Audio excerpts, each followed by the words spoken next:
Hi friends. Pawan Kalyan గారు రాజకీయాల్లోకి రాకపోతే బాగుంటుందేమో అని మీకు అనిపించేలా ఉంటుంది ఈ వీడియో. డైరెక్ట్గా మ్యాటర్లోకి వెళ్ళిపోతాను. మీరు చూసుకుంటే పవన్ కళ్యాణ్ గారు రాజకీయాలకి ముందు అంటే గెలవక ముందు ఒకలాగా ప్రవర్తించాడు.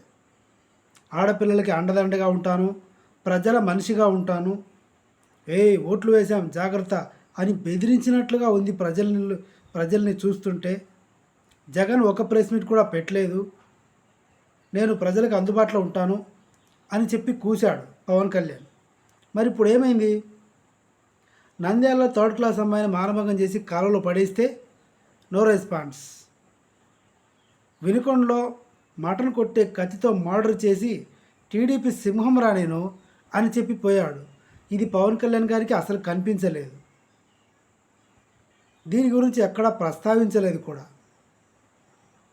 నిన్న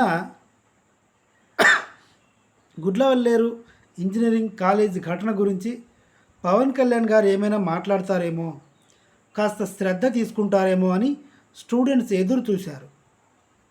ఒక్క మాట మాట్లాడలేదు. లోకేష్ బాబు వచ్చి ఇదంతా ఫేక్,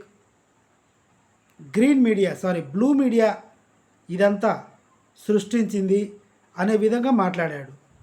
అంటే జగన్ మీద బురద చల్లారు. మళ్ళీ సిగ్గులేదు కాబట్టి. సమాజంలో ఎన్ని ఘోరాలు జరుగుతున్నా కూడా జగన్ మీద బురద జల్లే ప్రయత్నమే చేస్తారు. లేదా ప్రజలకు వచ్చిన సమస్యల గురించి మాట్లాడకుండా అసెంబ్లీలో జగన్మోహన్ రెడ్డి బాత్రూంలో ఎంత మోషన్ పోతాడు, ఎన్ని లీటర్లు టాయిలెట్ పోస్తాడు, బ్రష్ ఏ పేస్తో చేసుకుంటాడు, పఫ్ఫులు ఎన్ని తిన్నాడు, దీని గురించి డిస్కషన్లు పెట్టమంటే రెడీగా ఉంటారు.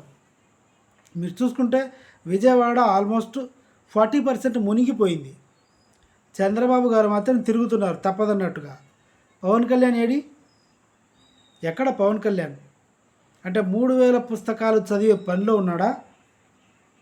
ఇప్పుడు ఎల్లో మీడియా ఏం చెప్తుందంటే, మా బొల్లిబాబు గారు పర్యటించారు మొత్తం వరద ప్రాంతం అంతా, మరి జగన్మోహన్ రెడ్డి ఏడి అని జగన్ అంటారు.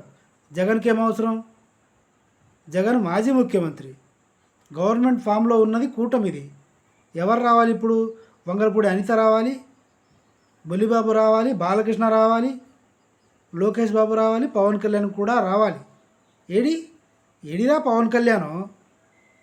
శుభ్రంగా రోజుకు 2 కోట్లు తీసుకుంటూ సినిమాకు సమాజ సేవ చేసినా చేయకున్నా శనగలు తిని చేతులు కడుక్కుంటే ఉంది అన్నట్టుగా ఉంటే ఎంతో బాగుండేది. ప్రతి ఒక్క అడ్డమైన విధవ ఇప్పుడు పవన్ కళ్యాణ్ మీదనే పడతాడు. ఇది పవన్ కళ్యాణ్కి పట్టిన శని.